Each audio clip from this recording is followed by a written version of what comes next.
तो नमस्कार दोस्तों। इस वक्त हम हैं मध्य प्रदेश के मैहर में, और मैहर में माँ शारदा का मंदिर पीछे है। और दोस्तों जहाँ हम इस वक्त हैं ये त्रिकूट पर्वत है, और त्रिकूट पर्वत में ही माँ शारदा का यहाँ पर निवास अभी भी है। तो दोस्तों भारत का एक ऐसा मात्र मंदिर है जो कि माँ शारदा का मंदिर है, और भारत में आप इसके अलावा कहीं भी नहीं पाएंगे जो कि अभी मैहर में है।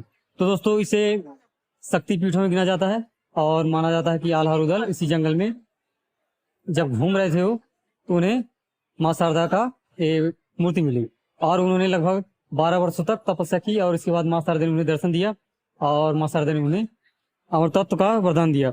और दोस्तों कहा जाता है कि इसके पहले की मूर्ति की स्थापना कब हुई थी। मूर्ति की स्थापना के बारे में दोस्तों बोला जाता है कि 559 ईस्वी में लगभग की जाती थी। लेकिन दोस्तों एक और दंत कथा है कि 9वीं या 10वीं शताब्दी में आदि गुरु शंकराचार्य ने सबसे पहले पूजा अर्चना की थी। तो दोस्तों माना जाता है कि दोस्तों यहाँ पर आज भी बहुत सारे कुछ न कुछ ऐसे काम होते हैं हर दिन कि जहाँ पर लोगों के लिए एक आस्था का विषय बना हुआ है। और दोस्तों 1922 में तब मैहर के महाराज जो थे महाराजा ब्रजनाथ सिंह जूदेव थे। तो उन्होंने जब दोस्तों यहाँ बलि प्रथा जब होती थी ना, तो दोस्तों उन्होंने पूरी तरह से प्रतिबंधित किया कि नहीं यहाँ पर बलि प्रथा नहीं होनी चाहिए। और इसके बाद उन्होंने इसको अपने पूरे राज्य में ऐलान करवा दिया कि अगर इस तरह कोई भी बलि प्रथा करवाएगा तो इसको पूरी तरह से दंडित किया जाएगा। तो दोस्तों आलाखंड ग्रंथ है यहाँ पर।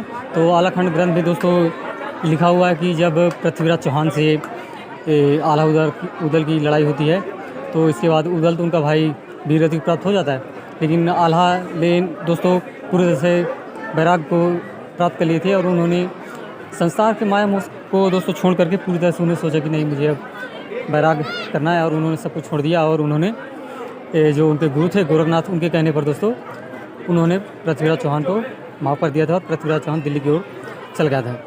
और दोस्तों इनके बारे में पृथ्वीराज चौहान के बारे में कहा जाता है कि वह बहुत ही क्रूर था, लेकिन तब भी जो उनके गुरु गोरखनाथ थे वह बहुत ही दयाशील थे, सहनशील थे, इसलिए उन्होंने कहा कि नहीं इन्हें आप माफ़ कर दो। और दोस्तों फिर पृथ्वीराज चौहान ने माँ शारदा के चरणों में आकर के जो पीछे यहीं परिसर में जो उनकी हथियार थी लगभग 200 किलो से ज़्यादा, तो उन्होंने उसकी जो नोक थी दोस्तों उन्होंने टेढ़ी कर दी थी। और दोस्तों एक रहस्य का विषय अभी भी बना हुआ है कि उस तलवार की नोक को दोस्तों अभी तक कोई सीधा नहीं कर पाया, पता नहीं क्यों, क्या रहस्य इसे।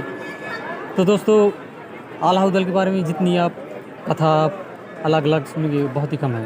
दोस्तों 7-8 बजे के लगभग दोस्तों यहाँ पर परिसर में साफ़ सफाई करने के लिए हर दिन पूरी तरह से बंद कर दिया जाता है, लेकिन जैसे ही सुबह 3 से 4 बजे यहाँ पर पट खोले जाते हैं, वहाँ पर देखा जाता है कि आल्हा और उदल दोनों भाई यहाँ पर कुछ न कुछ पूजा का सामान उनके माँ के चरणों में कुछ न कुछ तो मिलता ही है।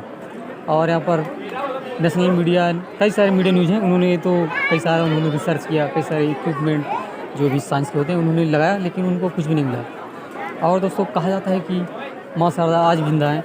तो दोस्तों जब मैं यहाँ माँ शारदा मंदिर में आ रहा था दोस्तों, तो तब दोस्तों मुझे एक पुजारी जी की बात याद आई थी। पुजारी जी बता रहे थे, शायद 2-3 महीने पहले की रही होगी। तो दोस्तों पुजारी जी बता रहे थे कि एक युवक जो लगभग 3 बजे यहाँ पर जो है जोरदार हथियार से ये गला काट के यहाँ पर बेहोश डला हुआ था। और पुजारी जी ने जब इसको मतलब जानकारी दिया ये चिकित्सा का लोगों को, तो आए और कंपाउंडर लोग जो आए और एम्बुलेंस में इसको युवक को ले गए। तो फिर पुजारी जी ने पूछा कि क्या इसकी हालत है अभी, तो उन्होंने बताया कि नहीं ये पुजारी जी बचना तो मुश्किल है, क्योंकि जिस तरह से इसका ब्लड बह चुका है और ज़ोरदार हथियार है, क्योंकि उसके गर्दन को 3 लोग दोस्तों पकड़ के ले जा रहे थे, और फिर उसको जिला अस्पताल में ले गया और कुछ महीने बाद वो सही हो गया। और फिर जब वो आए यहाँ माँ शारदा मंदिर दर्शन करने के लिए दोस्तों, तो वह पूरी तरह स्वस्थ थे। और पुजारी जी ने जब पूछा कि आपने ऐसा क्यों किया, तो उन्होंने बताया कि मुझे दूसरा आल्हा बनना था।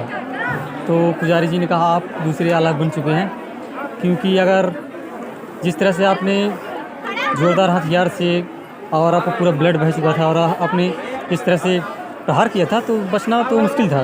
तो दोस्तों वहाँ के जो डॉक्टर थे उन्होंने भी देख करके पूरी तरह से अचंभित हो सके कि यही वो कैसे बच सका। फिर पुजारी जी ने यहाँ पर माँ शारदा के दर्शन कराए, और उन्होंने कहा कि आपके ऊपर माँ शारदा की कृपा है जो आप बच गए। दोस्तों यहाँ पर माँ शारदा की जितनी बात की जाए उतनी कम है, क्योंकि यहाँ पर पूरे भारतवर्ष से माँ शारदा दर्शन करने के लिए आते हैं, और उनमें कोई ना कोई तो आस्था होगी, क्योंकि उनकी कोई न कोई मनोकामना पूर्ण होती है, इसलिए दोस्तों आते हैं।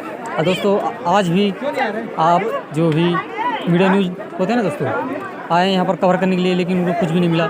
वहाँ पर जो भी उनके होते हैं सारे इक्विपमेंट साइंस के, दोस्तों उन्होंने कैमरा कई सारे इक्विपमेंट लगा के देखे और उन्होंने कुछ भी नहीं पाया। लेकिन जब सुबह 4 बजे हुआ तो उन्होंने पाया कि माँ शारदा के चरणों में आज भी हर दिन, एक दिन बात नहीं, कुछ भी फूल पानी। तो दोस्तों आज भी पुजारी जी की माने या जो धार्मिक आस्था वाले लोग हैं, तो दोस्तों आज भी आल्हा और उदल हर सुबह आते हैं और कुछ न कुछ चमत्कार करके वो चले जाते हैं।